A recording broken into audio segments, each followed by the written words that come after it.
할렐루야. 감사합니다. 역대상 1장 5절에서 27절까지입니다. 5절로 27절 말씀 같이 읽습니다.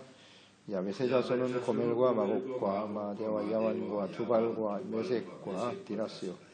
고멜의 자손은 아스그나스와 디밧과 도갈마요. 야만의 자손은 엘리사와 다시스와 기띔과 도다님이더라.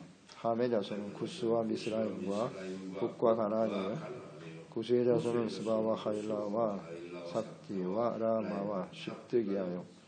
라마의 자손은 스바와 드다니요. 구스가 쫑디브롯을 낳았으니 세상에서 첫 영걸이며 미스라임은 우리임과 아남임과 르합임과 입주힘과 어두심과 게술루힘과 깁도림을 낳았으니 블레셋 종속은 베슬레헴에게서 나왔으며 가나안인은 마다도 시돈과 해설 낳고 또 여부스 종족과 아모리 종족과 기레가스 종족과 히위 종족과 알가 종족과 신 종족과 아르와 종족과 스멀 종족과 하맛 종족을 낳았더라. 셈의 자손은 엘람과 스루와 아르박삭과 룻과 아람과 우스와 훌과 게델과 메색이라.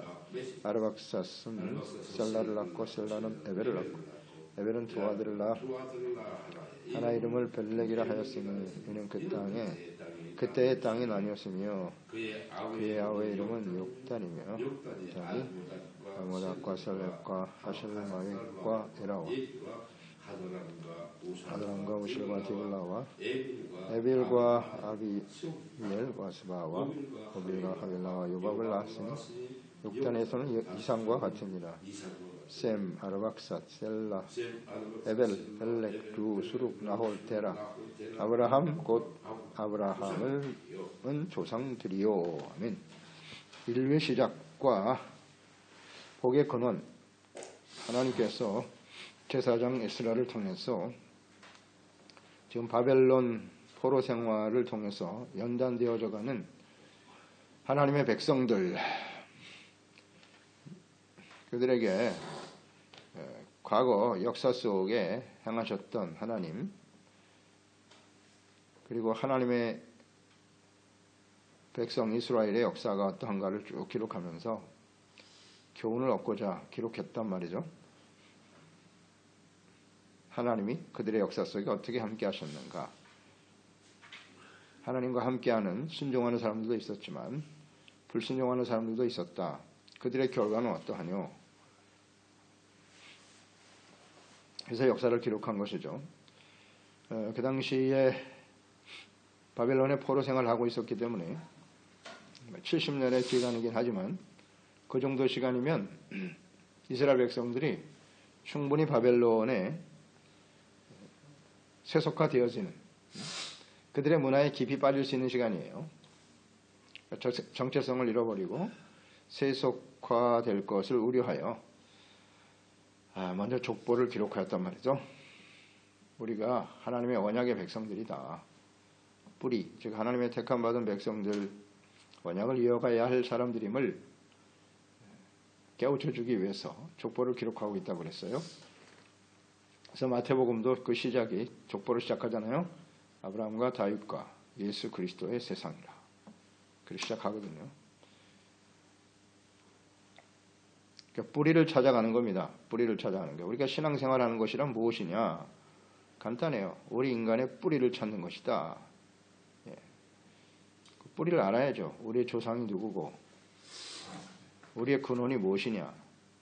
이걸 모르고 사는 사람들이 많지 않습니까? 예.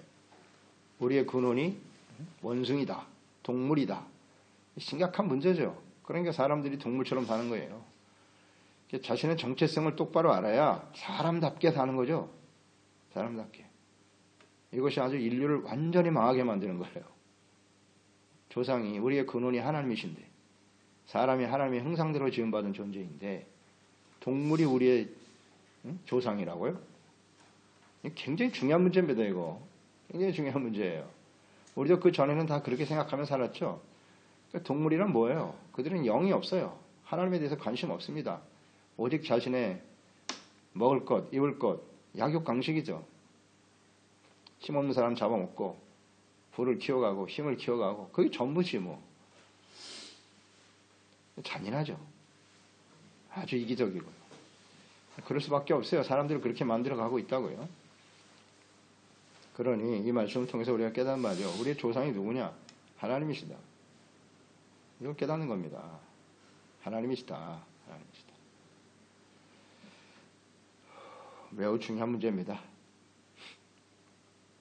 5절로 7절에 노아의 아들들이 나오죠. 셈, 함, 야벳. 그 중에서 먼저 야벳의 가계가 나옵니다. 야벳은 고멜, 마공, 마레, 두발, 메색, 디라스.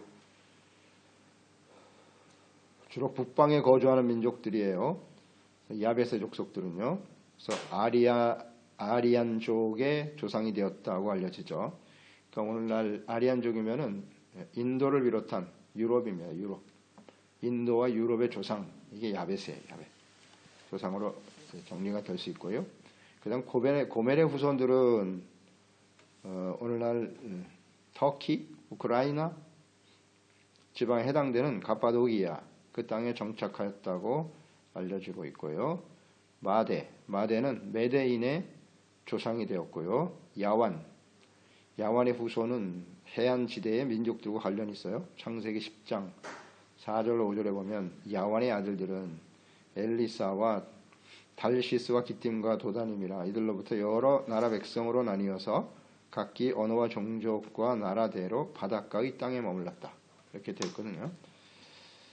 주로 에게해 주변에 있는 이 야완 족속은 그리스입니다. 그리스, 헬라인.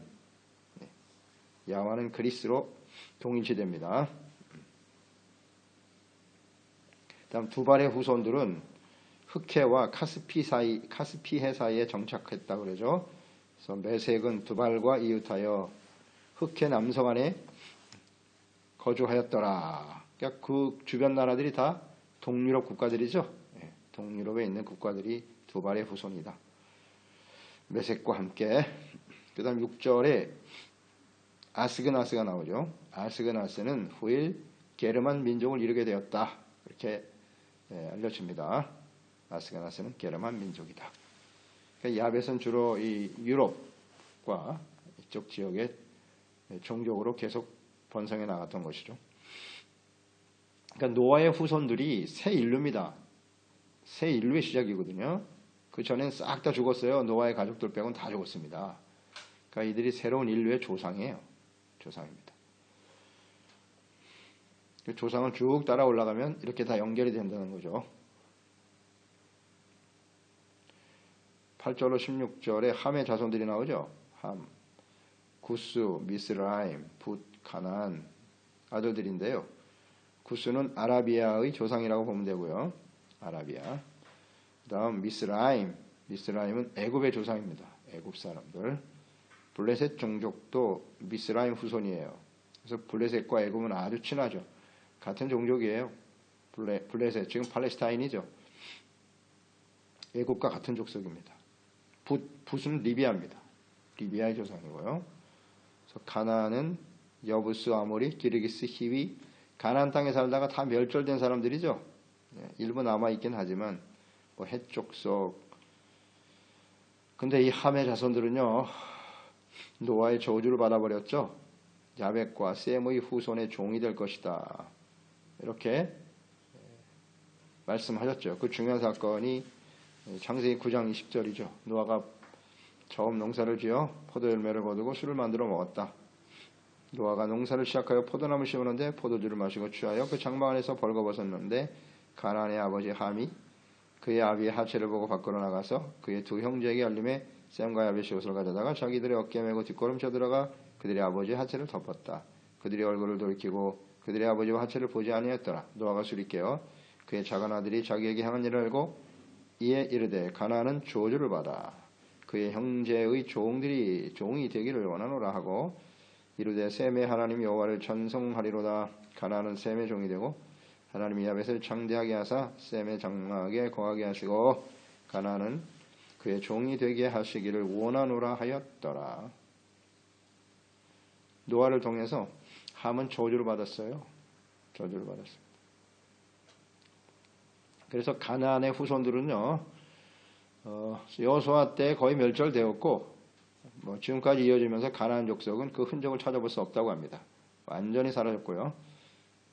남아있지 않고 애굽이나 이런 사람들은 아직도 존재하고 있지만 이게 노아의 저주가 얼마나 하나님이 하신 일이거든요.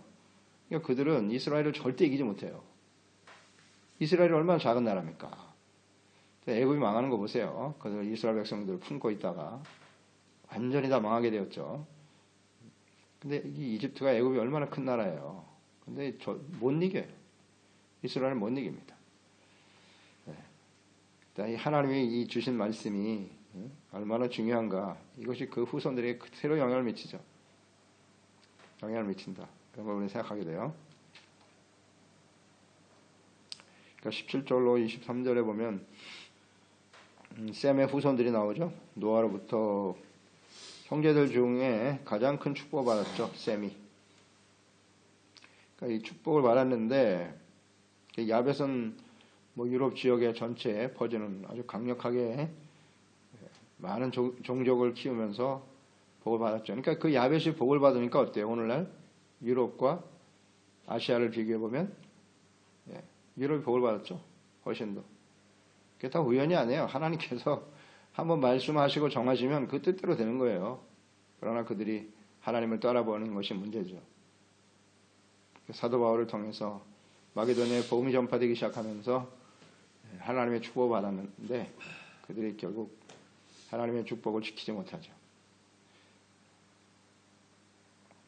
그래서 그들이 정말 복을 받은 사람이 셈인데 셈이 어떤 축복을 받았느냐? 영적인 복을 받은 거죠. 이 셈이. 그러니까 여기서 우리는 이 조상들을 족보를 묵상하면서 무엇이 진정한 축복인가 이런 걸 좀 묵상해 볼 필요가 있어요. 야벳이 진짜 복이냐? 유럽의 강국들이 일어났단 말이에요. 미국까지 미국도 역시 유럽에서 퍼져나갔으니까 야벳의 후손이라고 보면 되겠죠.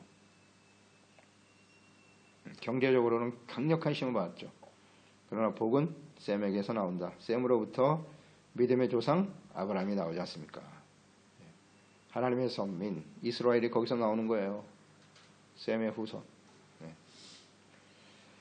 그 중에서 하나님의 아들 예수 그리스도가 나오시잖아요. 이게 진짜 복이죠. 이런 게 축복입니다. 그들은 다 셈의 장막에 거하리라. 셈의 후손을 통해서 너희들이 다 복을 받게 되는 거야. 그러니까 셈의 장막을 떠나서는 그들은 절대 복을 받을 수 없다. 그게 바로 아브라함이거든요. 하나님의 아브라함에게 나타나셨죠.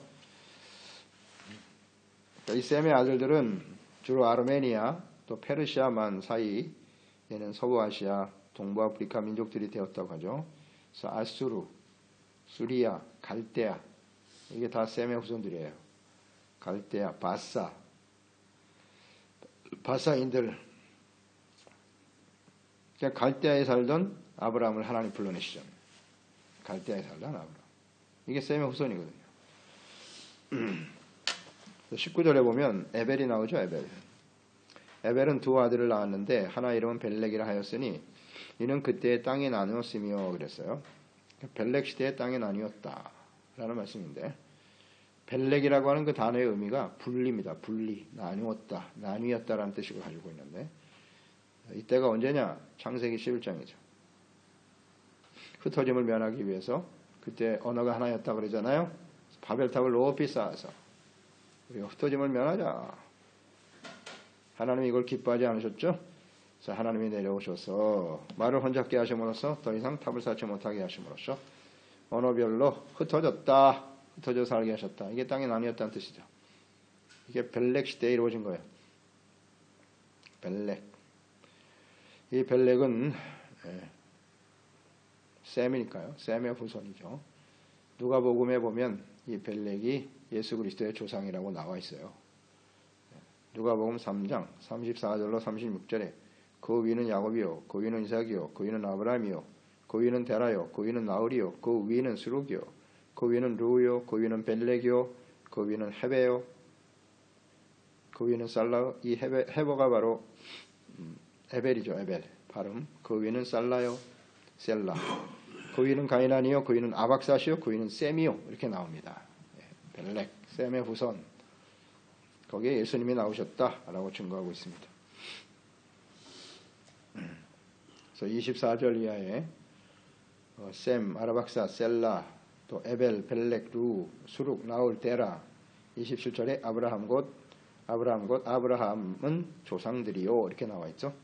셈의 자손들을 다시 한번 언급하고 있네요. 셈의 자손들을 통해서 아브라함이 태어났다.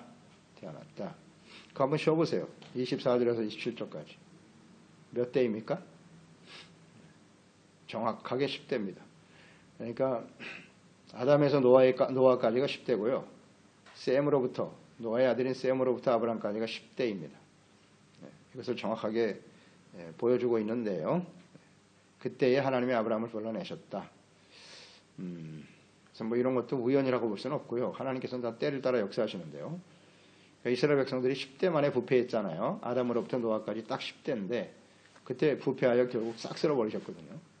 이제 그리고 노아가 아들로 시작돼서 10대가 또 내려갔단 말이에요. 그러니까 어떻게 됐겠어요?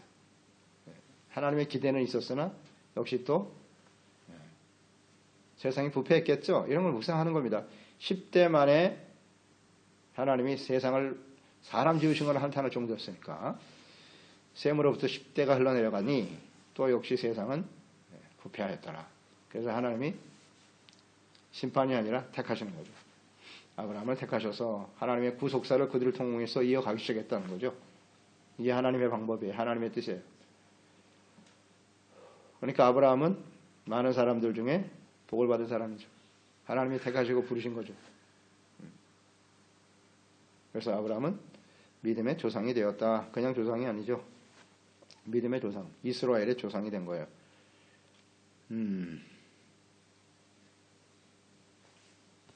아브라함을 불러내시고 언약의 말씀을 주셨죠. 내가 너로 새로운 민족을 세워 그 이름이 창대하게 될 것이다 라는 약속을 주신 거죠. 아브라함. 그래서 믿음의 조상이 되게 하셨다. 아브라함이라고 하는 아브라함이 아브라함으로 바뀌었잖아요. 아브라함 이름은 고기환 아버지. 아버지란 뜻을 갖고 있어요. 근원이다. 복의 근원이란 뜻이겠죠. 그 아브라함을 하나님께서 99세 이삭을 낳기 전에 이름을 아브라함으로 바뀌었어요. 아브라함은 열국의 아비. 그저 한 가정의 고귀한 아버지 정도가 아니라 너는 이제 열국 모든 민족의 아버지가 될 거야. 아버지는 조상이란 뜻이겠죠. 조상이 될 거다라고 주님께서 말씀하신 거죠. 하나님의 뜻을 그에게 나타내셨고 또 아브라함은 그 말씀을 믿었죠. 믿음으로 하나님이 그를 의로 여기셨더라. 의. 그 당시에 의가 없잖아요. 노아 시대에도 하나님께서 노아를 선택하신 이유가 뭐예요? 노아는 당대의 의인이었다. 이렇게 나와 있잖아요. 하나님의 은혜를 받은 자로서 의로운 자였다. 그러니까 아브라함도 역시 하나님의 말씀을 믿고 순종하는 것을 보니 그것을 의로 여기셨더라. 그만큼 의인을 찾기가 어려웠다는 것입니다. 아브라함 시대에도. 그러니까 하나님이 정말 소중하게 여기시는 것이 뭐냐? 후스티시아입니다. 의를 빼놓고는 설명될 수가 없어요. 하나님과 우리의 관계. 의를 빼놓으면 안 돼요. 절대 주님과 동행할 수 없어요. 우리가 하나님을 믿을 때 그것을 의로 여기신다는 거잖아요. 믿음으로 의롭다함을 얻는다. 그래서 이 아브라함은 이름 그대로 모든 열국의 아버지예요. 이스라엘만의 아버지가 아니라 하나님을 믿는 하나님이 보내신 자 예수 그리스도 셈의 아브라함의 후손을 통해서 이 땅에 태어날 다윗과 이어진 예수 그리스도를 믿음으로 의롭다함을 얻게 하시는 하나님의 뜻이 이미 다 계획되어 있었다라는 것이잖아요. 그래서 마태복음 8장 11절에 또 너희에게 이르노니 동서로부터 많은 사람이 이르러 아브라함과 이삭과 야곱과 함께 천국에 앉으려니와 예수는 직접 하신 말씀입니다. 동서로부터 많은 사람이 모여와서 예수 그리스도로 말미암아 아브라함과 이삭과 야곱과 함께 천국에 임한다. 믿음으로 의롭다함을 얻은 사람들이죠. 갈라디아서 3장 9절 그러므로 믿음으로 말미암은 자는 믿음이 있는 아브라함과 함께 복을 받느니라. 아멘. 믿음으로 죄사함 받고 용서받고 의롭다함을 얻은 사람들은 우리가 아브라함과 함께 복을 받는다는 걸 잘 묵상해야 합니다. 아브라함은 하나님을 경외하는 자예요. 자기 아들까지도 주님께서 받죠 하니까 아멘. 그러니까 믿음이라고 하는 것은 이렇게 순종하는 거예요. 하나님의 말씀에 순종하는 겁니다. 절대적인 하나님의 말씀에 근거하여 하나님의 말씀을 믿고 순종하는 것이 믿음이라는 걸 보여주잖아요. 보여줘야죠. 나에게 손해가 되면 안 하고 이익이 되면 받아들이려고 하고. 이건 진짜 믿음이 아니죠. 하나님을 알고 약속의 말씀을 믿고 내가 동의하고 믿음으로 순종하는 것, 이게 진짜 믿음이죠. 그러니까 아브라함과 함께 복을 받는 거니까요. 이런 축복을 하나님께서 셈의 후손들에게 주셨다. 큰 축복이죠. 그 당시에 대다수의 사람들은 다 부패했어요. 다 부패하고 하나님을 떠나 있었던 세대에 하나님이 택하여 부르셨다. 오늘 이 세대도 마찬가지겠죠. 패역한 세대 가운데서 하나님이 우리 한 사람 한 사람을 택하여 부르셨다. 하나님의 자녀가 되게 하시고. 그러니까 우리 자신이 어떠한 사람인지, 우리의 큰 근원이 무엇인지 이런 걸 잘 생각해야 돼요. 아브라함은 믿음의 조상이기도 하지만 복의 근원이죠. 복의 근원. 그 복이 뭐냐 도대체. 사람들은 대부분 야백과 같은 축복을 원하죠. 유럽이 대부분 다 경제 선진국인데 그런 걸 복이라고 생각하잖아요. 그런 복을 원하는데 그 축복보다 셈이 받은 복이 훨씬 더 크다고. 셈의 장막 안에 거하리라 이렇게 말씀하셨거든요. 그 하나님이 없는 영적인 축복을 받지 않으면 그건 진정한 축복이 될 수 없다. 이것은 오늘날 유럽이 증명하고 있잖아요. 예, 증명하고 있죠. 진정 그리스도 안에서 받는 축복이 얼마나 큰가. 믿음, 의, 생명, 하나님과 함께 동행하며 살아가는 이런 은혜와 축복을 우리가 받은 사람임을 확신해야 돼요. 우리의 근거, 뿌리, 복의 근원이다 우리가. 그래서 우리를 통해서 아브라함을 통해서 모든 사람이 복을 받는다 그랬거든요. 이런 좀 분명한 정체성을 가지고 하나님의 자녀답게 복을 받은 사람답게 살아야죠. 그래서 많은 사람들이 아브라함과 예수 그리스도 안에서 주시는 의와 생명, 구원의 복을 함께 자매 나누는 셈의 후손들이 되어야지요. 기도하겠습니다. 하나님 아버지, 오늘도 하나님께서 이스라엘 백성들에게 이 족보를 기록하게 하신 이유는 패역한 세대 속에 바벨론의 문화 속에 살아가는 하나님의 백성들에게 뿌리가 어떠한지 그 근원이 하나님이심을 또 하나님이 어떻게 그들을 택하여 부르셨는가를 깨우쳐 주시려고 하는 것이죠. 그것은 오늘 우리에게도 그대로 적용되는 말씀입니다. 우리가 이제 아브라함과 함께 예수 그리스도 안에서 믿음으로 의롭다함을 얻고 하나님의 자녀로서 복을 누리며 살아갈 수 있게 해주심을 감사합니다. 그저 세상에서 많은 것을 누리며 경제적으로 풍요하게 살아가는 것이 그것만이 복이 아니라 야벳은 셈의 장막에 거하는 것이거든요. 셈의 후손 중에 아브라함 그 언약의 백성들이 이어져 내려오더니 다윗과 예수 그리스도의 언약에 참여하여 영원한 생명과 구원을 얻게 하시는 일이다. 우리가 그 하나님의 축복에 복을 받은 사람들 가운데 거하게 하신 것을 감사드리옵나이다. 하나님의 복을 받은 사람답게 살아갈 수 있게 도와주시고 많은 사람들이 우리를 통해서 예수 그리스도 안에 있는 구원과 생명, 의롭다함을 얻고 하나님의 자녀가 되고 주님과 함께 동행하며 승리하는 저희들의 삶이 되게 하소서. 예수님의 이름으로 기도드리옵나이다. 아멘. 할렐루야.